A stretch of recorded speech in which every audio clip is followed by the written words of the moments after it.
तक आपने जाना कि भगवान विष्णु के साथ सभी देवता गोलोक धाम गए हुए थे, जहां उन्हें भगवान श्री कृष्ण ने अपना दिव्य स्वरूप दिखाया, जिसमें भगवान विष्णु की सभी विभूतियां एक स्थान पर एकत्रित थी।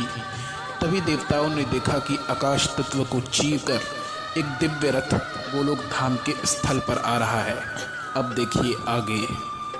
देवताओं ने जो देखा वो परम अद्भुत था कि उस अंतरिक्ष तत्व को चीरकर 1,00,000 दिव्य घोड़ों से जुटे हुए रथ पर कोई समीप आ रहा था।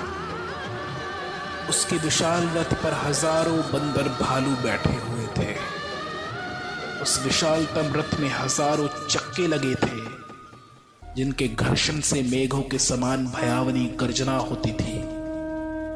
उस रथ पर और कोई नहीं, अयोध्या के राजा और भगवान विष्णु के 7वें अवतार श्री राम जी अपनी पत्नी लक्ष्मी स्वरूपा सीता के साथ स्थित थे, और वे रथ से उतरकर देखते देखते भगवान कृष्ण के समीप आकर खड़े हो गए। देवताओं ने भगवान विष्णु के 7वें अवतार और 8वें अवतार को एक ही स्थान पर एक ही समय में देखा तो उनके अचरज का ठिकाना न रहा। वे सभी के देखते देखते भगवान श्री राम कृष्ण के उस स्वरूप में समा गए।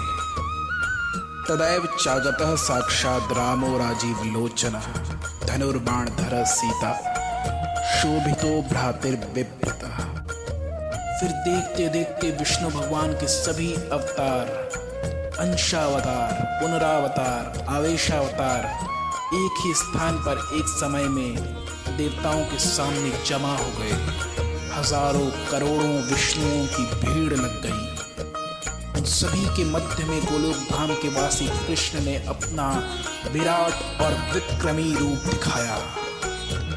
भगवत गीता में लिखा है कि कृष्ण का यह रूप करोड़ों सूर्यों के समान प्रकाशमान है।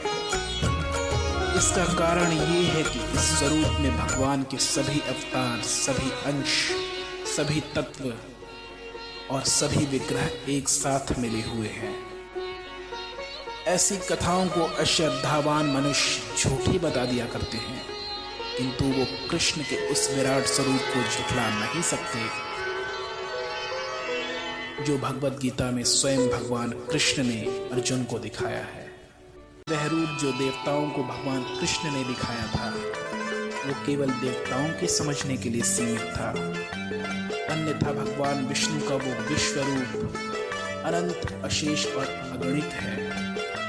वो ईश्वर जब सिमटता है तो यशोदा की गोदी में भी आ जाता है, और जब आकार लेता है तो 14 भुवन, 3 लोक और 4 खंड में भी नहीं समा सकता।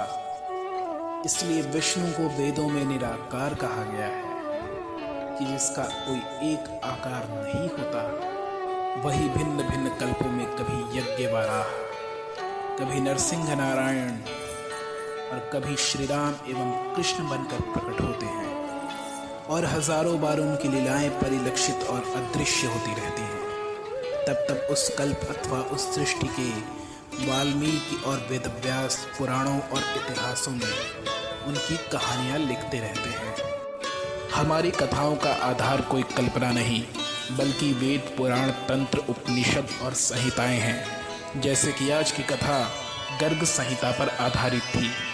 गर्ग संहिता भगवान श्री कृष्ण के कुलगुरु महर्षि गर्ग ने लिखा है। महर्षि गर्ग भगवान शिव के शिष्य थे। उन्होंने अपनी इस संहिता में इस कथा को विस्तृत रूप से लिखा है।